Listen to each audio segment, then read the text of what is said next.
حضرت عائشہ صدیقہ رضی اللہ عنہ بیان فرماتی ہیں کہ رسول اللہ صلی اللہ علیہ وآلہ وسلم کا چہرہ انور سب سے حسین و جمیل تھا اور رنگت و نگہت سب سے زیادہ براق اور روشن تھی۔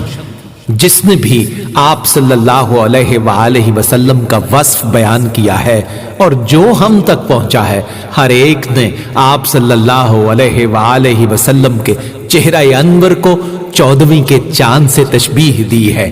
ان میں سے کوئی کہنے والا یہ کہتا ہے کہ شاید ہم نے 14ویں رات کا چاند دیکھا، کوئی کہتا ہے حضور نبی اکرم صلی اللہ علیہ وآلہ وسلم ہماری نظروں میں 14ویں رات کے چاند سے بھی بڑھ کر حسین تھے۔ آپ صلی اللہ علیہ وآلہ وسلم کی رنگت و نزہت بہت روشن اور چہرہ نہایت دلکش اور نورانی تھا۔ یہ روح انور